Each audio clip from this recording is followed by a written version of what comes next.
राजू और उसके तीन दोस्त एक एडवेंचर ट्रिप पर गए थे। रास्ते में उन्हें एक पुरानी सुनसान हवेली दिखी, जिसके बारे में गांव वालों ने बताया कि वह भूतियां हैं। लेकिन दोस्तों को इन बातों पर विश्वास नहीं था। रात के समय हिम्मत दिखाते हुए वे चारों हवेली में घुस गए। अंदर घुसते ही दरवाजा अपने आप बंद हो गया। ठंडी हवा के झोंके से मोमबत्ती बुझ गई और अंधेरे में किसी के कदमों की आवाज गूंजने लगी। अचानक एक कमरे से किसी के कराहने की आवाज आई। डरते डरते राजू ने टॉर्च जलाई और आवाज की दिशा में बढ़ा। तभी एक खिड़की तेज हवा से खुल गई और एक सफेद परछाई तेजी से उनके पास आई।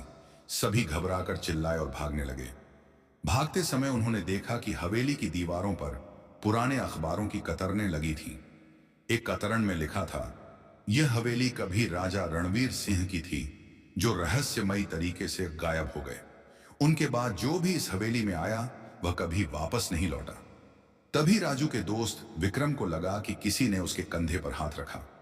जब उसने मुड़कर देखा तो उसके सामने एक जली हुई शक्ल वाला आदमी खड़ा था, जिसकी आंखें सुर्ख लाल थीं। वह धीरे धीरे उनकी ओर बढ़ रहा था। सभी दोस्तों ने अपनी पूरी ताकत लगाकर दरवाजा तोड़ा और जान बचाकर बाहर भागे। जब उन्होंने पीछे मुड़कर देखा तो हवेली के दरवाजे पर वही भूतिया आकृति खड़ी थी, जो उनकी तरफ इशारा कर रही थी। सुबह गांव वालों ने बताया कि कई साल पहले एक नौकर ने राजा रणवीर सिंह की हत्या कर दी थी और उनकी आत्मा अब भी उस हवेली में भटकती है। उसके बाद कोई भी उस हवेली के अंदर जाने की हिम्मत नहीं करता।